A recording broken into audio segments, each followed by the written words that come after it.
जल से आपके शरीर में रक्त या कफ या जितनी भी श्लेष्मा है वो सब। अग्नि से आपके शरीर में जो पाचक तत्व है या पित्त है, आंख का, दिमाग में, पेट में, स्किन के नीचे, ये सारा अग्नि का है। वायु तो सर्व शरीर में है ही, नासिका से जो लेते हैं उसके अलावा पूरा शरीर में वायु है। और आकाश मतलब स्पेस, जो शरीर में खालीपन है। अब इसी पृथ्वी, जल, अग्नि, वायु, आकाश के सम्मिश्रण से बने आपके सब अंग, आपका जो शरीर का मेन मसाला है, अगर हम उसको डिवाइड कर दें, या यूं कहिए कि कभी किसी एक्सीडेंट में कोई कटा फटा क्षत विक्षत शरीर देखा हो, I don't know whether you have or not, but say if you see some accidental scene where a body is trapped in the mangled car or truck or bus, and sometimes the organs are all cut and the brain is open and all the stuff is like scattered. It will be very gory scene, very pathetic to see, or if ever those who are in the medical field, they might have, and that is seeing the post-mortem of any human body. Very gory, very pathetic. Actually, बहुत सारे जो made student होते हैं, पहली बार देखते तो वो खुद ही बेहोश हो जाते। अब मान लो मांस, हड्डियां, मज्जा, अंतड़ियां, दिमाग, दिल, गुर्दा, जिगर, ये सब अलग अलग अलग अलग पड़ा हो और कोई तुमसे कहे कि क्या तुम मांस हो, आपका उत्तर क्या होगा? नहीं। कोई पूछे आप रक्त हो, कोई पूछे ये जो नाड़ियां अंतड़ियां बिखरी पड़ी हैं, क्या तुम ये हो? शरीर में पड़ा मलमूत्र कोई पूछे तुम ये हो? क्योंकि जैसा सामने वाला कटापटा शरीर है, वैसे ही हमारा शरीर का समान है, जो उसका समान वही हमारा समान। अब कोई पूछे तो आप मना कर दोगे कि मैं मांस नहीं हूं, मैं जिगर, गुर्दा, तिल्ली, अंतड़ियां, आंखें। एक एक्सीडेंट मैंने देखा था जिसमें पुरुष की आंख पूरी की पूरी सॉकेट से, इस मतलब सॉकेट में से पूरी ऐसे निकल के एक नस के साथ ऐसे लटकी हुई थी यहाँ पर। The retina, the eye pupil, everything was out of the socket, and it was just hanging. The person was in immense pain. So as that eyes are, so are yours. But if somebody says, are you skin, are you blood, are you muscle, are you organ, are you bones, are you brain, are you the neurons, are you the urine and the feces in the body? You will say, no, I am not this. This is dirty. Why are you asking this question? But when you say this body is me, this is what you are saying I am. ये हड्डी मांस का लोथड़ा, ये गंदगी का टोकरा शरीर, इसको हम मैं मानते हैं, ये मैं हूं। लेकिन ना तो ये शरीर में है, ना तो इस शरीर में चल रहा प्राण में है, ना तो इस शरीर में जो 5 प्रकार का प्राण संचारित हो रहा है, ना वो मैं है। मैं तो ये है नहीं, ना इंद्रिय ना शरीर, दोनों से अलग है। जो विचार करता है मन, जो सोचती है बुद्धि, वह भी तुमसे भिन्न है, तुमसे अलग है, तुम नहीं हो। तो शरीर माने पंचतत्व और चेतना, ये सब एक साथ काम कर रही हो प्राण सहित, तो तुम कहोगे मैं, अब इसमें से एक भी कंपोनेंट बाहर निकल जाए, एक भी हिस्सा बाहर निकल जाए तो तुम मैं नहीं कह सकोगे. Say if all the air is somehow taken out of the body, will there be any I left? If all the water is removed, will there be any I left? No. So body, the senses of action and knowledge, 10, the mind, the intellect, the subconscious, the ego, all together when is constituted, then you say it's me. It's a sum total of all the elements. It's really easy to me.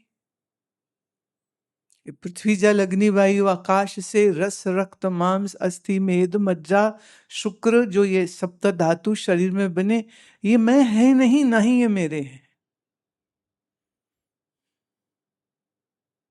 अब अजीब बात है, हम किसी के पड़े हुए मांस हड्डी को देख के कभी नहीं कहते हैं कि ये अच्छी चीज है, पर इसी शरीर में जो मांस हड्डी रक्त पीव है, मल मूत्र है, उसको हम मैं कहते हैं. क्या ज्ञान है ना ये भी. देह का स्वभाव है जन्मना और मरना. देह संघात है. संघात मतलब कई चीजों के जोड़ को हम संघात कहते हैं. There are different elements which got added to one another, constituted together, and then the sense of I gets developed. And if these all constituents are separated, there's no I left. The I which you consider as I, that I is not the real I. That's an illusionary I.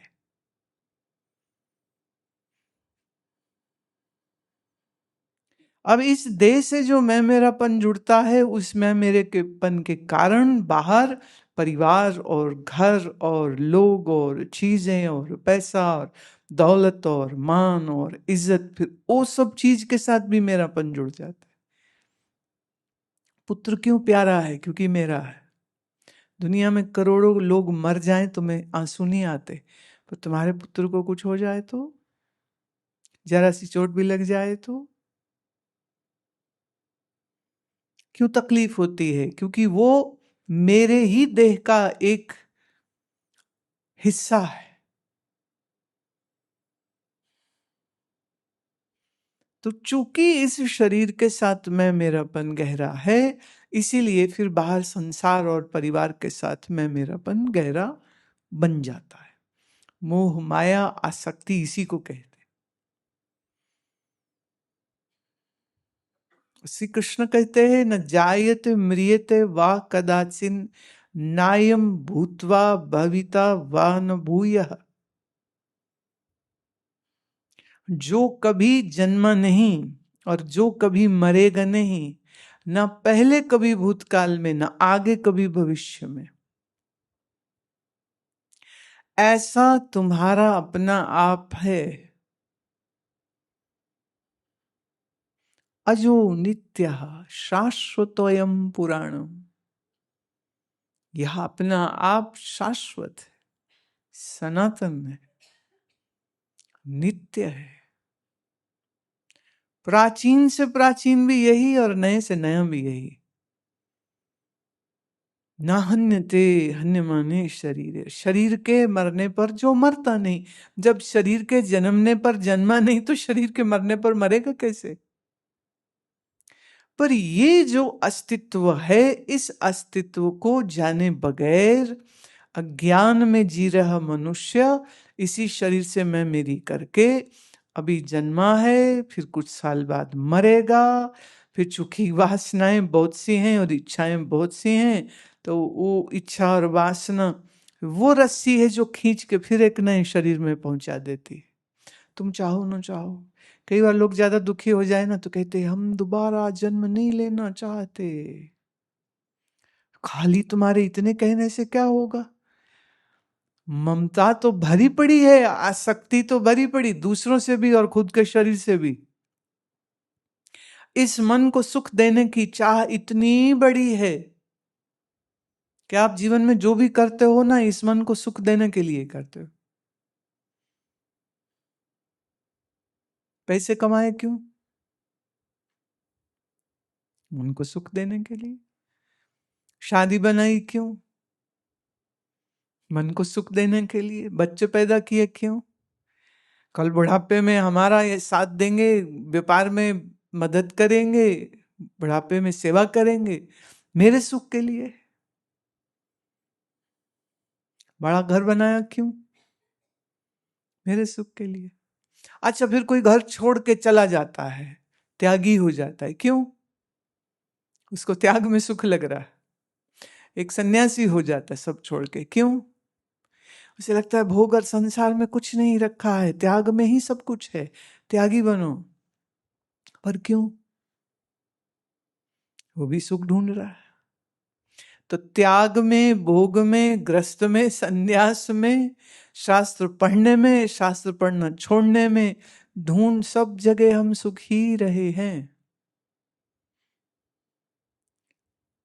सोचने की बात यह है कि सुख अगर संसार में होता तो जिनके पास वो सब चीजें हैं जो हमारे पास नहीं है पर उनके पास है, तो क्या वो सुखी हैं? ये भी विचार कर लेना चाहिए। पर चक्कर यह है कि अगर वो सुखी होते तो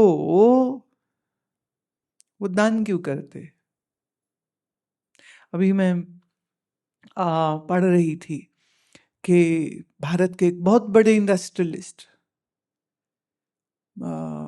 अजीम प्रेम जी, उन्होंने कोई 4,000 करोड़ रुपए के करीब अपने पुत्र के विवाह पर उसकी खुशी में स्कूलों को दान दे दिया, चैरिटी करी।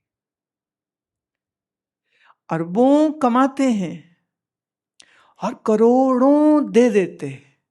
तो माने कमाने में भी सुख है और फिर समाज के लिए दे देने में, शिक्षा के अर्थ में खर्च कर देने में, या धर्म के अर्थ में पैसा दे देने में फिर सुख मिल रहा होता है। पहले कमाया तो सुख लगा, और जब देता है तो दान देने में सुख हो रहा है। पहले कहते भगवान मुझे पैसा दो, पैसा दो, पैसा दो। हाँ, पैसा आता है, और जब आता है तब तक कई बार कईयों को ये समझ लग जाती कि वो मजा तो आया नहीं जो सोचा था, तो फिर लगता है एक खामखा अभिमान खड़ा किया तो अब दान दे देता हूं। तो अपनी इच्छा से देता है और देने में बड़ा सुख महसूस करता है। सच तो यह है दुनिया में पाना हमको कम है, छोड़ना हमको ज्यादा है। नहीं, सोच के देखिए, अगर आप 50 पार हैं उम्र में और तो आपका डॉक्टर क्या कहता है? चीनी छोड़ दो। डॉक्टर तो कहते ही था, आजकल हम भी कहते हैं चीनी छोड़ दो, गेहूं छोड़ दो, चावल छोड़ दो, रिफाइंड ऑयल छोड़ो, छोड़ो छोड़ो। आप अगर 60 पार हो गए हैं तो सरकार कहती नौकरी छोड़ो, अब तुम पद पे नहीं रह सकते, रिटायर, छुट्टी करो, घर में बैठो, अब पेंशन मिले, अब आओ मत तुम यहां पर, अब तुम बुढ़ा गए हो। वो भी कहते छोड़ो। और 60 पार हो जाए तो लड़का कहता है पिताजी जायदाद मेरे नाम पे छोड़ो, और बहू कहती माल मत्ता मेरे नाम पे छोड़ो। वो भी कह रहे छोड़ो छोड़ो, सरकार कह रही छोड़ो, डॉक्टर कह रहे छोड़ो, बेटा बहू कह रहे छोड़ो, ज्ञान से गुरुजी भी कह रहे। तो हम पाना तो कुछ है ही नहीं, सब छोड़ना ही है। पर जब स्व इच्छा से छोड़ते हो तो खुशी है, और जब मजबूरी और जबरदस्ती से तुमसे चीजें छिन जाती तब तुम रोते हो। जैसे आपके बैंक से घपला करके कोई धोखा देके आपके लाखों करोड़ों तुम्हारे बैंक के अकाउंट से साफ कर दे तो आपको रोना आएगा। लेकिन आप अपनी खुशी से अगर अपनी सब रकम मान लीजिए कहीं दान कर देते हो, किसी स्कूल को, किसी कॉलेज को, किसी मंदिर को, कहीं पर भी धर्मार्थ लोकार्थ आप दे देते हो, अकाउंट तो दोनों में खाली हुआ है। जब किसी ने धोखा किया तो भी खाली हुआ है, और जब आपने अपनी इच्छा से उसको चैरिटी किया, हाँ, डोनेशन में दे दिया, खाली तो बैंक अकाउंट तब भी हुआ है। मुझे बताइए आपको खुशी किस में मिलेगी? धोखे में कि खुशी से देने में? तो छोड़ना तो प्यारे पड़ेगा ही सब कुछ, तो अच्छा है खुशी से छोड़े। ज्ञान ये कहता है शरीर से मैं मेरी भर छोड़ दे तू। बाहर संसार से मोह और आसक्ति तुम्हारी आप से आप छूट जाएगी। और अगर देह से मैं मेरीपन नहीं छोड़ा तो ये अभिमान नहीं जाता है। वो घर में रहे तो भी अभिमानी है, वो सब छोड़ के सन्यासी हो जाए तो अपने त्यागी होने का वो अभिमान करता है कि मैंने त्याग किया, देखो मैं कितना बड़ा महान व्यक्ति हूं। त्याग में, भोग में, दोनों में अगर अभिमान बन रहा है तो ना भोग के सुख मिलेगा ना त्याग के सुख मिलेगा। इसलिए मैं मेरी को छोड़ना आवश्यक है। फिर उसके बाद अगर मैं नहीं रही, मेरी नहीं रही, तो फिर चाहे भोगे राजा जनक की तरह तो भी सुंदर, और चाहे सब त्याग दे बुद्ध की तरह तो भी सुंदर। चाहे वो भोगे सब कुछ श्री कृष्ण की तरह तो भी सुंदर, अथवा सब त्याग के महावीर हो जाए तो भी सुंदर। पर अगर मैं मेरी देह से नहीं छोड़ी, मन से मैं मेरी नहीं छोड़ी, बुद्धि से मैं मेरी नहीं छोड़ी, तो जीवन में कुछ भी करेगा तो दुखी है।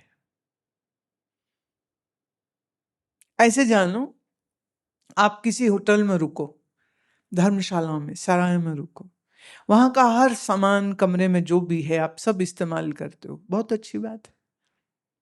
पर अगर आते समय वहां का कंबल रजाई अपने बिस्तरबंद में पैक कर लो, वहां के तौलिए और वहां का नल उतार के, बल्ब उतार के, ट्यूब उतार के अपने बैग में धर लो, और सोचो आप निकल रहे थे होटल से और होटल वालों ने पकड़ लिया, अरे चोर हमारा सामान ले जा रहे हो। कई बार लोगों को लगता है ना, अरे भाई पैसा दिया है कुछ तो वसूली कर ले। तब आप एक क्राइम कर लेते, एक अपराध हो जाता है कि ऐसे नहीं कर सकते, आप साथ नहीं ले जा सकते, इस्तेमाल कर लो भले। ऐसे ही ये शरीर, ये इंद्रिय, ये मन, ये बुद्धि, ये सब प्रयोगात के लिए मिला है, लेकिन मैं मेरी करने के लिए नहीं है। तो देह का प्रयोग करिए। घर में है तो पति पत्नी बच्चे माँ पिता संपत्ति कपड़ा जेवर जो है करो इस्तेमाल, कौन मना कर रहा है। लेकिन न मैंपन रहे उसमें, न मेरापन रहे उसमें।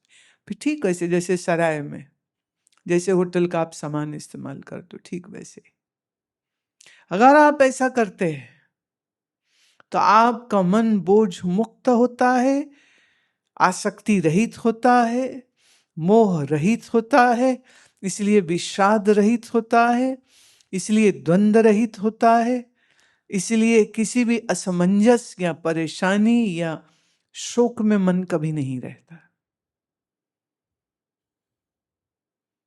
बस ये याद रखिए, जब भी अपना देह देखो, चमड़ा देखो, शीशे में शक्ल देखो, बाल देखो, तो उतने बार पूछना क्या ये मैं हूं या सिर्फ प्रयोग के लिए मिला? सिर्फ प्रयोग के लिए, तुम्हारा इसमें कुछ नहीं है। तो ना मैं है ना मेरा है। इसके ऊपर आप जितना काम कर लोगे उतना अच्छा रहेगा। जैसे देह में नहीं है तो इस देह का जो नाम है वो मेरा नहीं, इस देह की जो आयु है सो मेरी नहीं, और इस मन का जो पाप पुण्य गुण है वो भी मेरा नहीं। हाँ, वो भी मेरा नहीं। तो आप बोझ रहित हो जाते हो, जीवन शांतमयी और सहज हो जाता है। So you need to work on this attachment which you have found so strong. With this body, with this mind, with these senses, with these thoughts, with these emotions, my mind, my intellect, My thinking. Now, if your thinking has gone bad, you will say, I am bad. If your thinking is good, you will say, I am good. But if you understand this mind is neither you nor yours, then whatever the thinking color process will happen in the mind, in the intellect, you remain tarnish free, as pure, as clear as the space is. So be like a space. No entanglement with the mind, no entanglement with the body, no entanglement with the senses. So when you see through eyes, remember you are not seeing, eyes are seeing. When you are hearing through ears, know this, the ears are hearing, the mind is understanding, and you are doing none of the process. Let the senses function, let the body function, let the breathing happen, let the thinking happen, let the emotions happen, and you just be away and distant from all this process.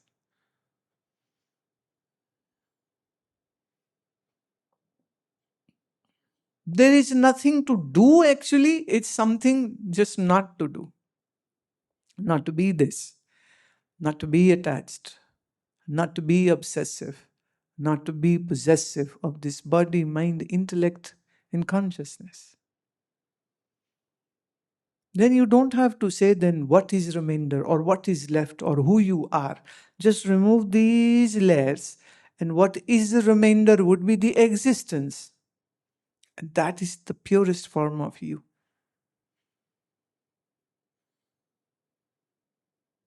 Once you understand this, then use the body, use the mind, use the senses. And yet, because you are not involved, hence you are ever in peace. Ever turmoil free, ever duality free, ever delusion free, ever peaceful.